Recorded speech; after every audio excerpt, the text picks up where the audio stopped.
So பிரஸ்தாவனா என்ன அப்படின்னா, பக்தி கால் மேம் சார் தாராயிங் சலி, அதாவது இந்த பக்தி காலத்துலேயே அந்த 4 நிலைகள், அந்த 4 ஸ்டேஜஸ் அப்படின்னு சொல்லுவோம் இல்லையா. ஸோ அது இருந்தது. ஜின் மேம் கிருஷ்ண பக்தி பி ஏக் ஹை. ஸோ அதில் கிருஷ்ண பக்தியும் ஒன்று. சேம் நம்ம ராமபக்தி பார்த்த மாதிரி தான் இந்த இன்ட்ரொடக்ஷன் இருக்கும். வல்லபாச்சாரிய இஸ்கே பிரவர்த்தக் மானே ஜாத்தா ஹை. ஸோ இதனுடைய வல்லபாச்சாரியா தான் இதனுடைய ஃபவுண்டராக இருந்தார். ஸோ அதாவது இந்த கிருஷ்ண பக்தி அப்படின்ற ஒரு கான்செப்டுக்குள்ளே கொண்டு வந்தது யாருன்னா வல்லபாச்சாரியா தான். உன்ஹோனே அப்பனே மார்க்குக்கோ, அவர் தன்னுடைய வழியை தான் புஷ்டி மார்க், அதாவது ஒரு சிறந்த வழி, ஒரு பெஸ்ட்டான வழி, ஒரு ஸ்ட்ராங் வே அப்படின்ற மாதிரி சொன்னார். ஆகே கிருஷ்ண பக்தி ஷாக்காக்கி விசேஷத்தாயின் தேக்கிங். ஸோ இதில் நம்ம வந்து இந்த கிருஷ்ண பக்தி இதோடைய பற்றி ஸ்பெஷல் வந்து என்னன்றதை பார்ப்போம். ஃபர்ஸ்ட் ஒன்று என்னென்னா பாலலீலா வர்ணன். ஸோ பாலலீலான்னு அந்த குழந்தை பருவம், குழந்தை லீலைன்னு சொல்லுவோம் இல்லையா. ஸோ அது கிருஷ்ணருடைய இந்த குழந்தை பருவத்தில் அவர் பண்ண லீலைகளை, அவனுடைய வர்ணனைகள், எக்ஸ்ப்ளனேஷன் அதில் கொடுத்துருக்காங்க. கிருஷ்ண பக்த கவி ஸ்ரீ கிருஷ்ணா கி லீலாவோங்கோ கவிதா மேம் காத்தே தே. ஸோ அந்த கிருஷ்ண பக்த கவிஞர்கள் எல்லாமே, அது கிருஷ்ண பக்த கவிஞர் அந்த கிருஷ்ணரை புகழ்ந்து பாடுறவங்க. ஸோ அவங்க ஸ்ரீ கிருஷ்ணாவுடைய லீலைகளை தன்னுடைய கவிதைகளில் வந்து பாடியிருக்காங்க. ஹர் கவினே, ஒவ்வொரு போயட்ஸும் இஸ் பிரசங்குக்கே வர்ணமே. ஸோ அவருடைய பிரசங்குனா புகழ், அவருடைய புகழ்ச்சியை எக்ஸ்பிளைன் பண்ணுறதுலையே அப்பனே பூரி தன்னுடைய எல்லா சத்துராயி திறமைகளையும் திக்காயி காமிச்சாங்க. ஸோ அதாவது கிருஷ்ணர் புகழது மூலம் தன்னோட எல்லா திறமைகளையும் இதில் அவங்க அந்த கவிதைகள் பாடலில் வந்து காமிச்சாங்க. மகாகவி சூரதாஸ் இஸ் மே மாஹிர் தே. ஸோ இதில் இந்த மகாகவி சூரதாஸ்ன்றவர் தான் இதில் குரு அப்படின்னு சொல்லுவோம். மாஹிர்னா குரு, அவர் தான் ஃபஸ்ட்டு. உன்ஹோனே பாலகிருஷ்ணா கி ஹர் சேஷ்டா கா அனுபம் வர்ணன் கியா ஹை. ஸோ அவர் என்ன பண்ணாருன்னா, பாலகிருஷ்ணாக்கி அவர் கிருஷ்ணருடைய ஹர் சேஷ்டா, அதாவது ஒவ்வொரு ஆக்டிவிட்டீஸையும், கிருஷ்ணருடைய ஹர் சேஷ்டானா அவருடைய ஒரு ஆக்டிவிட்டீஸையும் என்ன பண்ணாருன்னா அனுப்பம் வர்ணன் கியா ஹை. ஸோ அவருடைய ஒரு ஆக்டிவிட்டீஸ் ஒரு ஆக்டிவிட்டிஸையும் ஒப்பற்ற முடியாத அளவுக்கான வர்ணைகளை வந்து எக்ஸ்ப்ளனேஷன் வந்து அதை பற்றி கொடுத்துருக்காங்க அப்படின்னு சொல்கிறாங்க. நெக்ஸ்ட்டு லோக் ரஞ்சக் ஸ்வரூப். லோக் ரஞ்சக் அப்படின்னா மக்களை மகிழ்விக்க, ரஞ்சக்னா ஹாப்பி, அவங்கள வந்து மகிழ்விக்கிறது. ஸோ மக்களை மகிழ்விக்கும் விதமாக எப்படி அவர் வந்து இதில் இருக்காங்க. ஸ்வரூப் அப்படின்னா அவங்களுடைய நேச்சர். ஸோ மக்களை மகிழ்விப்பது தான் அவங்களுடைய இயற்கை, நேச்சர் அப்படின்னு சொல்கிறது. கிருஷ்ண பக்த கவி ஸ்ரீ கிருஷ்ணா கே ரூப் அவர் லீலா ஓங்கா வர்ணன் கர்த்தே ரஹே. ஸோ கிருஷ்ண பக்த கவி என்ன பண்ணுறாங்க, கிருஷ்ணருடைய உருவம் மற்றும் அவர்களுடைய லீலைகள், லீலைனாலே அவர் பண்ணுற நாட்டி ஆக்டிவிட்டீஸ் எல்லாமே அதை வந்து தன்னோட பாடல்களில் பாடுறாங்க. இசையுமே வே சந்துஷ்ட் ஹோ ஜாத்தே தே. ஸோ இதுலேயே அவங்க வந்து என்ன பண்ணிட்டாங்க, தன்னுடைய சந்தோஷத்தை, சாட்டிஸ்ஃபேக்ஷன் அவங்களுக்கு வந்து கிடைச்சிருது. சந்துஷ்ட் அப்படின்னா சாட்டிஸ்ஃபேக்ஷன் கிடைச்சிருது. அவரை புகழது மூலமாக ஒரு சந்தோஷம் அடைகிறாங்க. பாலலீலா பன்கட் பிரசங்க், அதாவது பாலலீலானா அந்த குழந்தை பருவத்தினுடைய, கிருஷ்ணனுடைய அந்த குழந்தை பருவம். பன்கட் பிரசங்க் அங்கே இருக்கிற நீர்நிலைகள், அவரை சுற்றி இருக்கிற இயற்கை. முரளி மாதிரி அவர் அங்கே இசை, அவரால் எழுப்பப்படுகின்ற அந்த இசை. நட்வர் கோபால், நட்வர் அப்படின்னால அவருடைய நடனம் இருக்கு இல்லையா, அந்த நடனத்தை பற்றிய ஒரு வர்ணனை, அதுதான் நட்வர் கோபால்னா கிருஷ்ணரை குறிக்கிறது. ஸோ நட்வர் கோபால்னா நடனமாடும் கிருஷ்ணன். நெக்ஸ்ட் கோபியோங் சே சே சாட் கர்னே வாலே கான்ஹ, அதாவது கோபியர்கள் சொல்லுவாங்களே அந்த பெண்களிடம் சேட்டை செய்து, அதாவது அவங்கள வந்து சும்மா சீண்டி விட்டு விளையாடுறது. ஸோ அந்த மாதிரி எல்லாமே அதை பற்றிய ஆதிகா வர்ணன் கியா ஹை, இதை பற்றிய வர்ணனைகள் எல்லாமே கொடுத்துருக்காங்க. ஏக் தரஃப் சே, ஆனால் இது ஒரு விதத்தில் பார்க்கும்போது ஏக் படி கம்மி ஹை, இது ரொம்ப கம்மி தானா. அதாவது இவரை பற்றி சொன்ன வர்ணனைகள் எல்லாமே இது மட்டுமே பார்க்கும்போது ரொம்ப கம்மி தான், இன்னும் நிறைய இருக்குது அப்படின்னு சொல்ல வராங்க. நெக்ஸ்ட்டு ஸ்ருங்கார் ரஸ் வர்ணன். ஸ்ருங்கார் அப்படின்னாலும் என்னதுன்னா அன்பு, நம்ம சொல்லியிருக்கோம் இல்லையா ஏற்கனவே. ஸோ அதுதான் ஸ்ருங்கார் ரஸ்னால் அன்பு எப்படி வந்து வெளிப்படுது. கிருஷ்ண பக்த கவியோங்கே பத்தோங் மேம். ஸோ அதாவது கிருஷ்ண பக்த கவிஞர்களுடைய பத்தோங்க அப்படின்னா அது அவங்களுடைய பாடல்கள், பதிகத்தில், அத்தியாயம் எப்படி வேணாலும் எடுத்துக்கலாம். அதில் ஸ்ருங்கார்கி பிரவருத்தி ஹை, அதில் அன்பு வந்து ரொம்ப அளவுக்கு அதிகமாக சொல்லியிருக்காங்களாம். ஐசி வர்ணனோங் மேம், அந்த எக்ஸ்ப்ளனேஷனில், அந்த விரிவாக்கத்தில் கஹிங் லோக் மரியாதா கி சீமா கா உல்லங்கன் பி ஹோ கயா ஹை. ஸோ ஒரு சில இடத்துல கஹிங் ஒரு சில இடத்துல மக்கள் வந்து எப்படி மரியாதாக்கி சீமா, அவங்க எந்த அளவுக்கு லிமிட்டாக இருக்கணும், சீமானா எல்லை, எண்டு, அதாவது லிமிட், ஒரு லைனுன்னு சொல்லுவோம் இல்லையா, அதுதான். ஸோ அவங்களுடைய மரியாதை வந்து எந்த அளவுக்கு இருக்கணும், அதுக்கான குறிப்பும், உல்லங்கன் அப்படின்னா குறிப்பும் வந்து அதில் கொடுக்கப்பட்டிருந்ததான் அவருடைய பாடல்லையே. இன்கா சாஹித்திக் மகத்துவகை, இது வந்து ஒரு இலக்கிய புகழ் பெற்றது. மக்கர் ஆனால், அதாவது இலக்கியம் வந்து வரலாற்று புகழ் பெற்றது. ஆனால் மக்கர் சாமாஜிக் மகத்துவ குச் பி நஹி ஹை, இதில் சமுதாயத்துக்கு சம்பந்தமான எந்த ஒரு நல்லதும் இதில் இல்லை. ஐசே அश्लील வர்ணன் சே சமாஜ் கா அனிஷ்ட ஹி ஹோ சக்தா ஹை. ஸோ இப்படிப்பட்ட இந்த தேவையில்லாத வர்ணனைகள்னால, எக்ஸ்ப்ளனேஷனால் இந்த சமுதாயத்துக்கு எந்த ஒரு நல்லதுமே இல்லை. இந்த சமுதாயத்துக்கு இது அனிஷ்ட ஹி ஹோ தான், அது ஒரு தேவையில்லாத ஒரு விஷயமாக தான் மாறிடுச்சு அப்படின்னு சொல்கிறாங்க.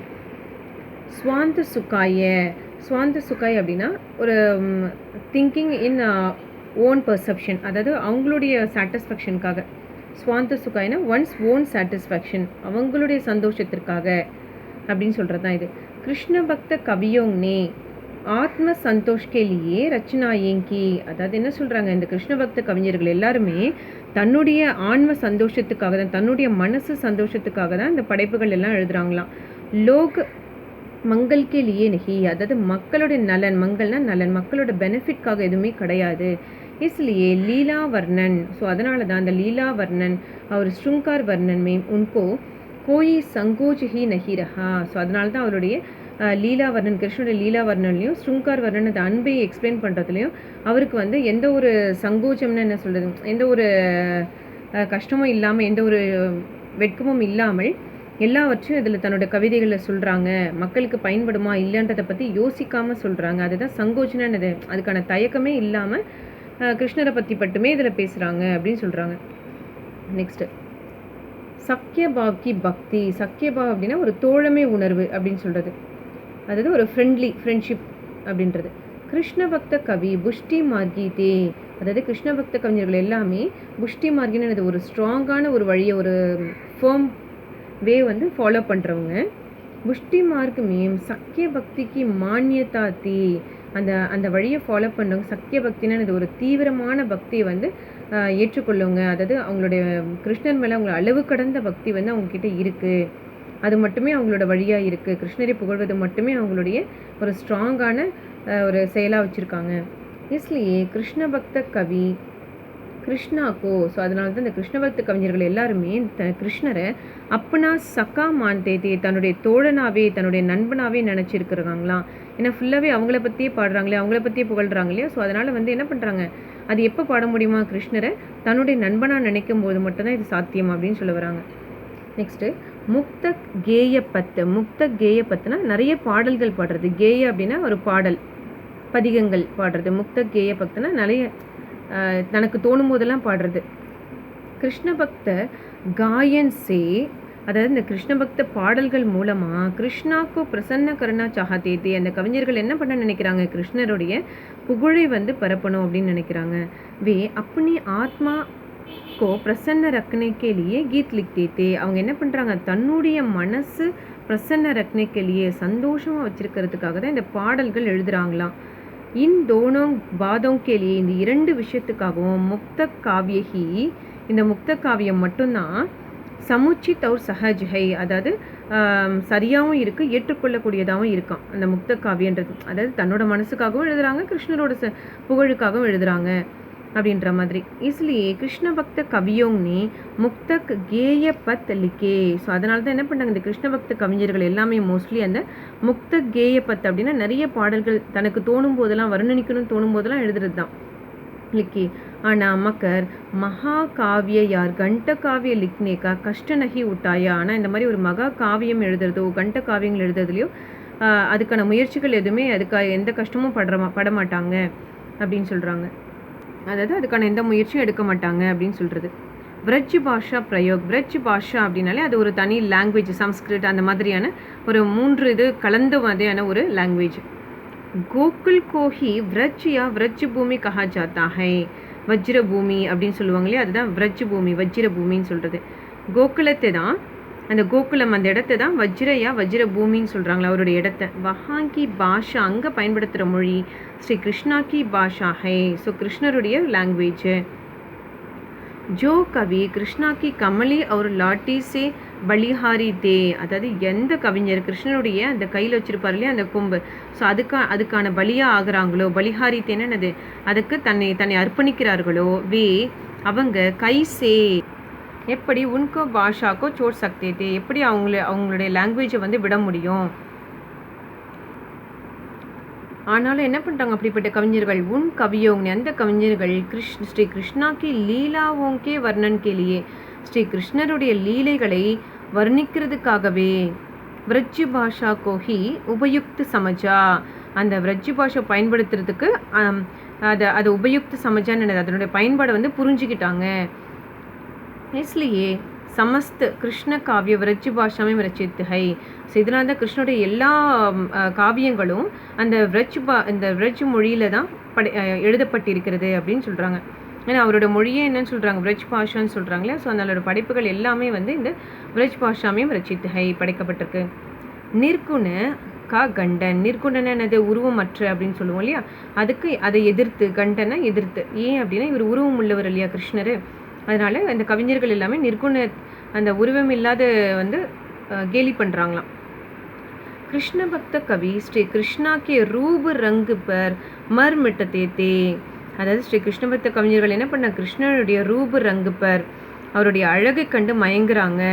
மர் மிட்டத்தே, அதாவது அவர் அழகை பண்ணாலே நமக்கு வந்து அந்த அளவுக்கு ஒரு அட்ராக்ஷன் இருக்கும். உன் கவியோங்னே, அப்படிப்பட்ட கவிஞர்கள் நிர்குண பகவான்கா, நிர்குண பகவான உருவம் இல்லாத கடவுளை மச்சா கூட்டாயாகை அவங்கள வந்து கேலி பண்ணுறாங்க. கோபியாங், அது எப்படி ஒரு எக்ஸாம்பிளில் கொடுக்குறாங்கன்னா, கோபியாங் உத்தவ்சி பூச்சிதே ஹைக்கி, அதாவது கோபியாங்னு கோபியர்கள், அதாவது கிருஷ்ணரோட சுற்றி சுற்றி வருவாங்க இல்லையா அந்த பெண்கள், உத்தவ் கிட்ட சொல்கிறாங்களாம், பூச்சிதே ஹைக்கி நிர்குண பகவான் கிஸ் தேஷ்மே ரஹத்தாக, நீங்கள் சொல்கிறீங்க கடவுள் உருவம் இல்லாதவர்னு, அவர் எந்த தேசத்தில் இருக்காருன்னு உங்களால் எப்படி கண்டுபிடிக்க முடியும் உருவம் இல்லைனா. உஸ்கர் ரூப் ரங்கு கைசாகை, அவருடைய கலர் வந்து உங்களுக்கு எப்படி இருக்குன்னு தெரியுமா, உருவம் இருந்தால் தானே பார்க்க முடியும் அப்படின்னு கேலி பண்ணுறாங்களாம். ஸோ இதுலேருந்து என்ன தெரியுது உபசங்கர் அப்படின்னா, கிருஷ்ண பக்தி பத்தோங்மேம், இந்த கிருஷ்ண பக்தி பதிகத்தில் சாகித்யக்கிலேயே, அதாவது வரலாற்றுக்காக இலக்கியத்திற்காக வாஞ்சித் ஹர் குண தேவைப்படுகிற, வாஞ்சித் அப்படின்னா ரிக்வயரிங், ஹர் குண ஒவ்வொரு கேரக்டரும் வித்தியமான இதில் எல்லாமே கம்ப்ளீட்டாக இருக்குது அந்த கிருஷ்ண பக்தி பார்த்தவங்கள. பக்தி கால் கோ ஹிந்தி சாகித்யக்கா ஸ்வர்ணகால் கஹனைக்கே மூல காரணமே, அதாவது இந்த பக்தி காலத்தை நம்ம ஹிந்தி இலக்கியத்தில் ஒரு ஸ்வர்ணகால்னு ஒரு பொற்காலம் சொல்கிறதுக்கான மூல காரணம் எதுன்னு பார்த்தோம் அப்படின்னா, ஸ்ரீ கிருஷ்ண பக்தக்கு சாகித்ய பி ஏகி, அதில் அந்த கிருஷ்ண பக்தி இலக்கியமும் ஒன்று அப்படின்ற மாதிரி சொல்லியிருக்காங்களாம்.